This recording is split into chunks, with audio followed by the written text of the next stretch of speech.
Hello and welcome to E achievers YouTube channel. तो आज से हमने मैथ्स और रीजनिंग की वीडियोस की सीरीज स्टार्ट की है, जिसमें कि हम कुछ क्वेश्चंस लेके आएंगे जो कि आपके प्री लेवल के होंगे आईबीपीएस पीओ के लिए, और ये हम एग्ज़ाम टाइम तक देखेंगे। आईबीपीएस पीओ प्री के जब तक एग्ज़ाम नहीं होते तब तक ये वीडियोस आते रहेंगे, और ये वीडियोस आपके लिए बहुत ही हेल्पफुल रहने वाले हैं क्योंकि ये बिल्कुल एग्ज़ाम बेस्ड क्वेश्चन होंगे। मैं कोशिश करूँगा कि मेमोरी बेस्ड क्वेश्चंस लाऊं, या फिर जो मॉक्स में से मेरे को अच्छे क्वेश्चंस मिलेंगे तो वो क्वेश्चंस मैं आपके लिए लेके आऊँगा इस सीरीज़ में।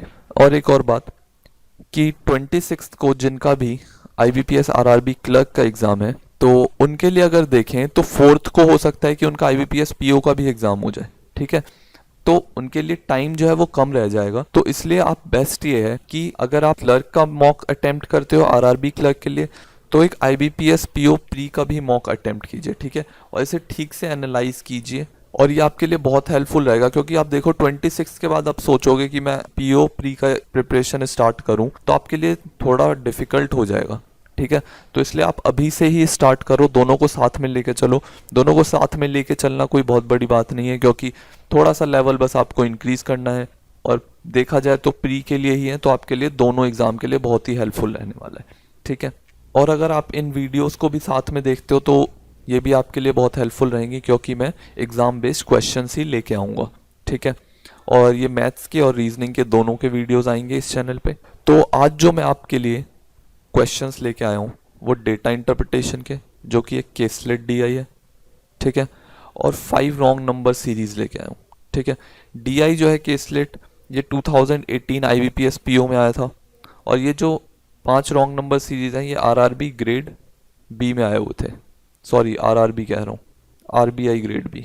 ओके, तो इनका लेवल अच्छा है क्वेश्चंस का।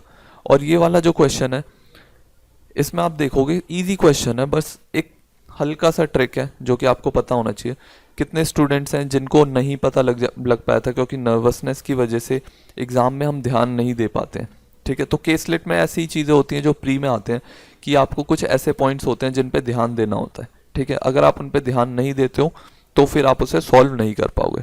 ठीक है, बस आपको एक बार टेबल बनाना है, फिर तो आपकी डीआई जो है वो बिल्कुल ईजी हो जाती है। बस फिर तो परसेंटेज और एवरेज का खेल है। ठीक है, तो चलिए देखेंगे ये कि 2018 में कैसा क्वेश्चन आया था केसलेट का। तो इस वीडियो को पूरा देखिए, ये आपके लिए ये वीडियो बहुत ही हेल्पफुल रहने वाली है। और लास्ट में अगर आपको वीडियो अच्छा लगे तो लाइक कीजिए, अगर अच्छा ना लगे तो डिसलाइक कीजिए, ताकि मुझे पता लगे कि मेरे को अभी और इम्प्रूव करना है। ओके, तो चलिए वीडियो स्टार्ट करते हैं। वीडियो स्टार्ट करने से पहले जिन्होंने भी चैनल को सब्सक्राइब नहीं किया है वो चैनल को सब्सक्राइब कर लीजिए, और बेल आइकॉन को प्रेस कर दीजिए ताकि आपको आने वाले वीडियोस के अपडेट्स मिलते रहें। ओके, क्योंकि हम ये आईबीपीएस पीओ प्री तक करते रहेंगे, ऐसे वीडियोस लाते रहेंगे। ओके, तो ये है हमारा केसलेट का क्वेश्चन। सबसे पहले आप वीडियो को पॉज कीजिए और खुद से कोशिश करिए टेबल बनाने की।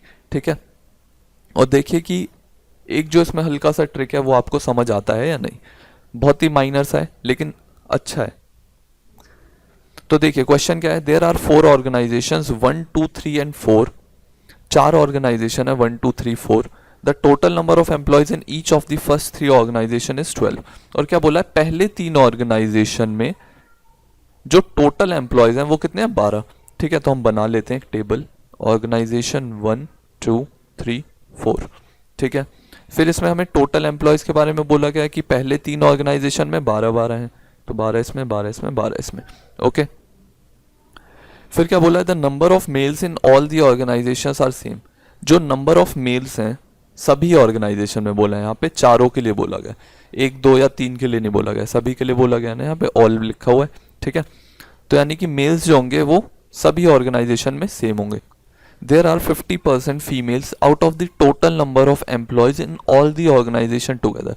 क्या बोला है कि सभी ऑर्गेनाइजेशन को मिला के जो टोटल एम्प्लॉयज हैं उनमें से 50% जो है वो फीमेल्स हैं। क्लियर, अगर फीमेल 50% है तो मेल 50% होंगे। ठीक है, यही एक पॉइंट है जो कि आपको बस ध्यान देना था, यही एक ट्रिकी सा पॉइंट है। ठीक है, तो इसको देखते हैं हम कैसे सॉल्व करेंगे। फिर आगे क्या बोला है, the total number of males in all organisation is 32। तो जो टोटल नंबर ऑफ मेल्स हैं सभी ऑर्गेनाइजेशन में मिला के वो कितने हैं, 32। ओके, और हमें यहाँ पे क्या बोला गया था कि नंबर ऑफ मेल्स जो है सभी ऑर्गेनाइजेशन में वो सेम है, ठीक है। अब टोटल मेल्स कितने हैं सभी ऑर्गेनाइजेशन को मिला के 32, हमारे पास ऑर्गेनाइजेशन कितने हैं 4, तो यानी कि हम 32 डिवाइड बाय 4 कर देंगे तो क्या आ जाएगा 8, यानी कि सभी ऑर्गेनाइजेशन में कितने मेल होंगे 8, 8 सेकेंड में भी, थर्ड में भी और फोर्थ में भी, ओके। अब देखो यहाँ पे जो एक ट्रिकी पॉइंट था वो ये था कि आप फीमेल कैसे निकालोगे। देखो फीमेल इस ऑर्गेनाइजेशन में तो हमें पता लग जाएगा फर्स्ट में कि 12 और 8 का डिफरेंस जो होगा वो फीमेल होंगी, तो ये 4, ये 4 और ये 4। अब यहाँ पे ये जो दो फिगर हैं ये हमें कैसे निकालना है। अब देखो हमें क्या बोला था 50% फीमेल है, 50% जो है वो मेल है, ठीक है। अब मेल टोटल कितने हैं 32, ठीक है। अगर 32 मेल 50% होते हैं तो 50% फीमेल कितनी होंगी, वो भी 32 होंगी, क्लियर। क्योंकि मेल भी 50% है, फीमेल भी 50% है, और मेल अगर 32 है तो फीमेल भी 32 होंगी, क्लियर। बस यही एक पॉइंट था जो हल्का सा ट्रिकी था, ठीक है। बस आपको यही समझना था और आपका क्वेश्चन सॉल्व हो जाएगा। तो देखो अब 3 ऑर्गेनाइजेशन में मिला के कितनी फीमेल है 12, और टोटल कितनी फीमेल है 32, तो 32 में से 12 माइनस कर देंगे तो कितनी हो जाएंगी 20, यानी कि फोर्थ ऑर्गेनाइजेशन में कितनी फीमेल है 20, और इसमें जो टोटल एम्प्लॉयज होंगे वो कितने होंगे मेल प्लस फीमेल 28, क्लियर। तो बस इतनी सी बात थी इस क्वेश्चन में, हमें बस इस 50% पे ध्यान देना था, ओके। तो चलिए अब ये टेबल बन गया हमारा। अब देखते हैं क्वेश्चंस इनसे रिलेटेड क्या बोला है। Find the ratio of the number of males in organisation 1 to number of females in organisation 4। कि जो हमें क्या बोला है कि हमें रेशियो निकालना है नंबर ऑफ मेल्स जो ऑर्गेनाइजेशन 1 में है और नंबर ऑफ फीमेल्स जो ऑर्गेनाइजेशन 4 में है। तो 8:20 करना है बस हमें, तो यानी कि क्या हो गया 2:5। बस आपको कैसलेट में जो प्री के कैसलेट होते हैं उसमें आपको बस टेबल बनाने में थोड़ा सा ट्रिकी लग सकता है, वरना क्वेश्चंस जो होंगे वो तो बिल्कुल इजी होंगे, क्योंकि उसमें रेशियो परसेंटेज और एवरेज ही निकालने को मिलेगा आपको, तो वो तो आप सेकंड में कर दोगे, ठीक है। तो टेबल ही बनाना बस एक थोड़ा ट्रिकी रहता है। नेक्स्ट क्वेश्चन क्या है, find the number of females in organisation 4। Organisation 4 में कितनी फीमेल है 20। नेक्स्ट क्या है, what percent of females in organisation 2 is of females in organisation 4। क्या बोला है कि फीमेल जो है ऑर्गेनाइजेशन 2 में वो कितनी परसेंट है उन फीमेल्स के जो कि ऑर्गेनाइजेशन 4 में। तो देखो ऑर्गेनाइजेशन 2 में कितनी फीमेल्स थी 4, और जो ऑर्गेनाइजेशन 4 में फीमेल्स थी वो कितनी आई थी 20, ओके। ये देखो यहाँ पे ऑर्गेनाइजेशन 2 में बात किया गया है कि 2 में जो फीमेल थी, एक बार मैं इसको वहीं पे लिख देता हूँ सबको आपके लिए, ठीक है।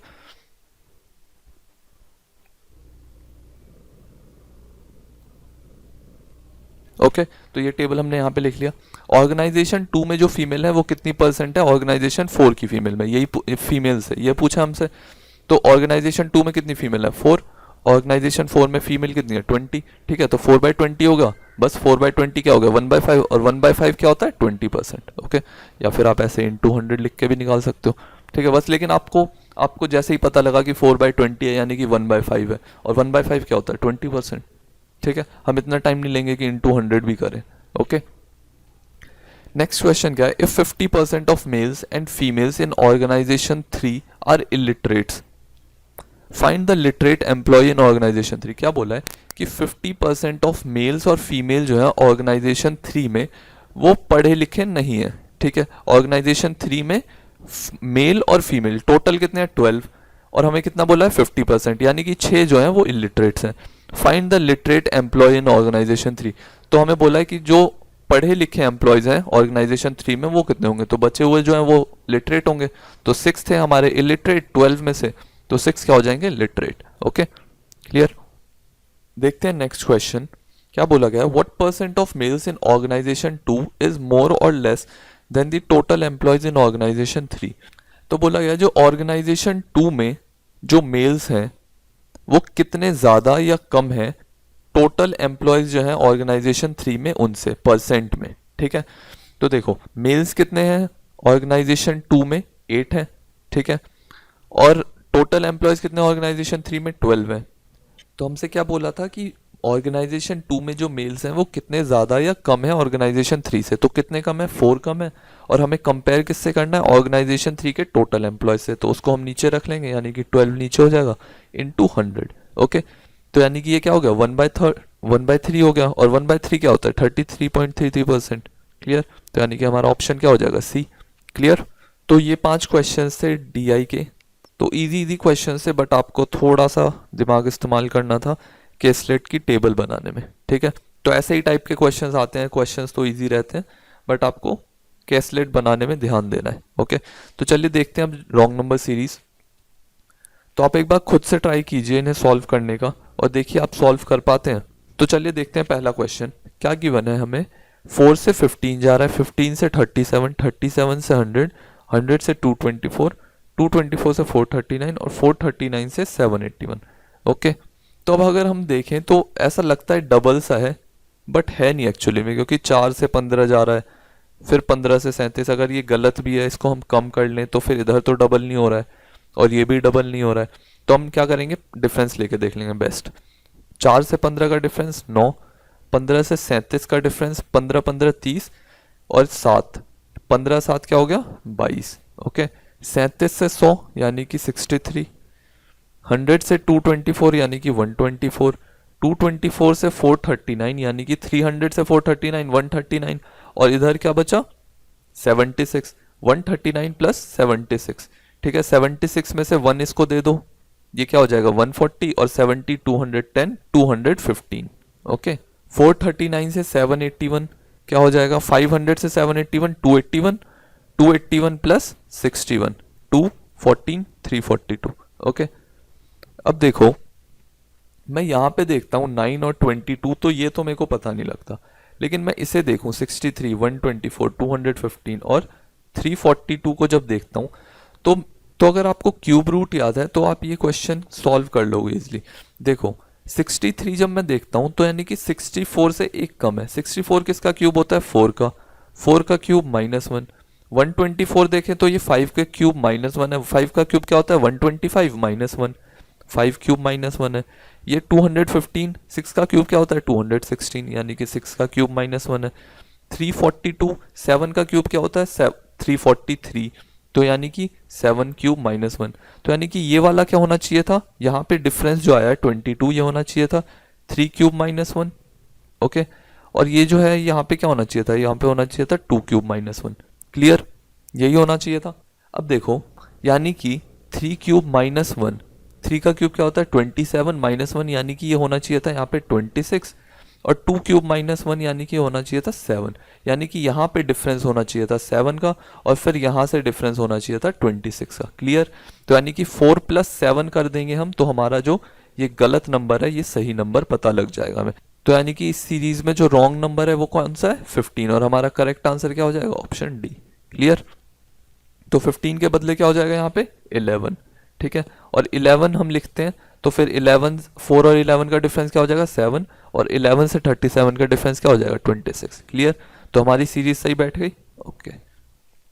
देखते हैं नेक्स्ट क्वेश्चन क्या गिवन है। 15 से 20, 20 से 27, 27 से 37, 37 से 51, 51 से 72, 72 से 95।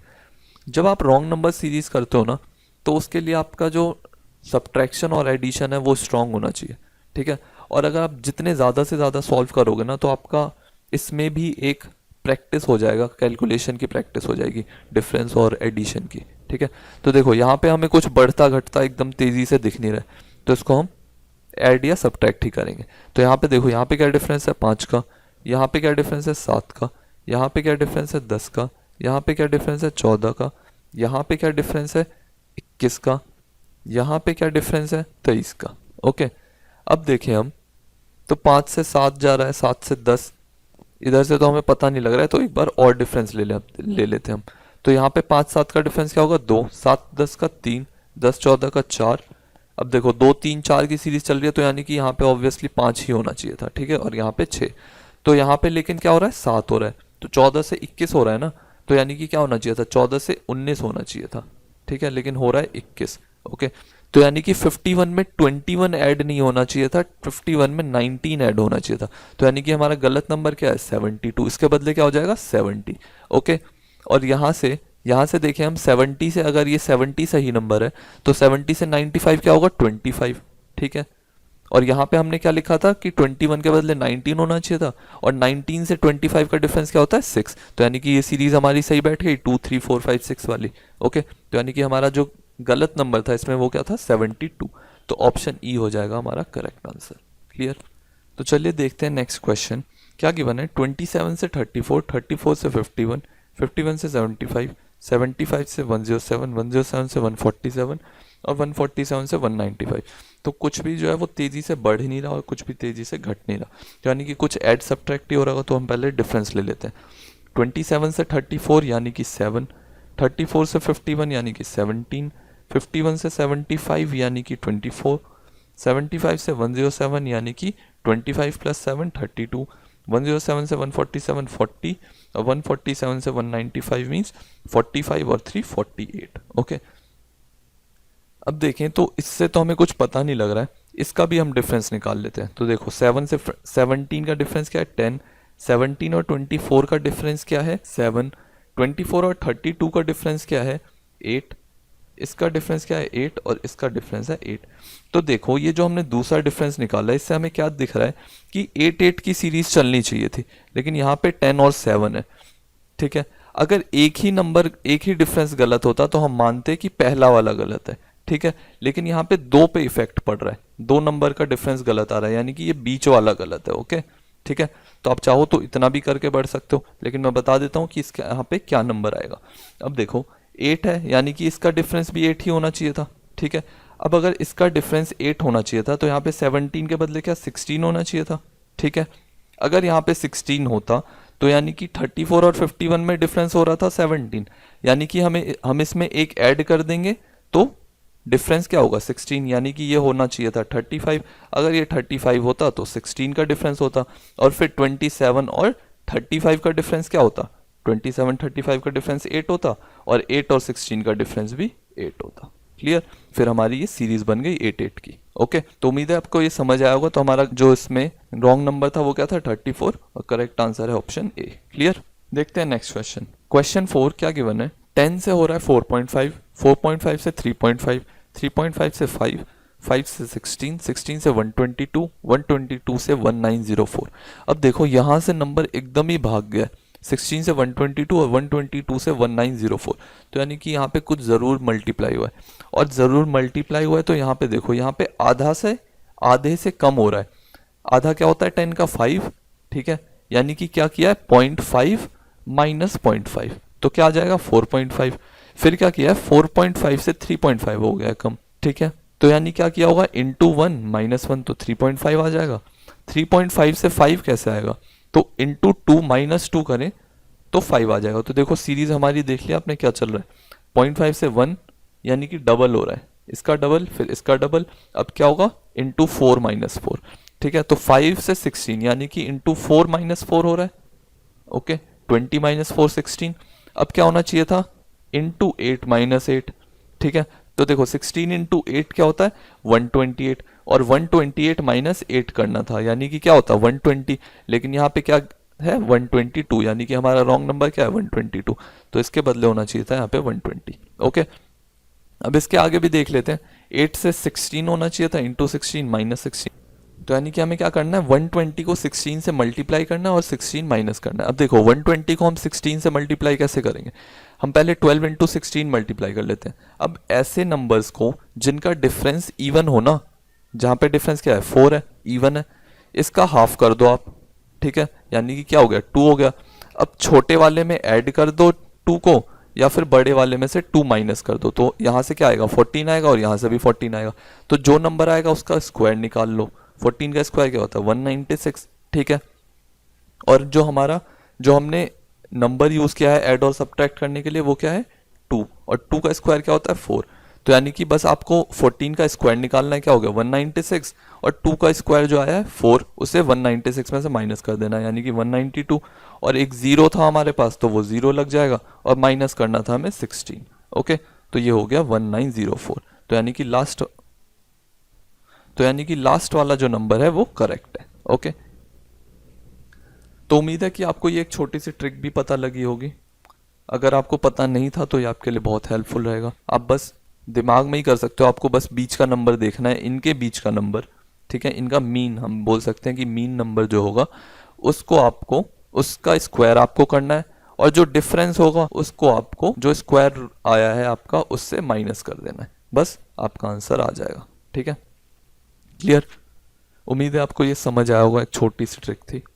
देखते हैं नेक्स्ट क्वेश्चन क्या गिवन है। 800 से 678, 678 से 579, 579 से 497, 497 से 434, 434 से 385 और 385 से 49।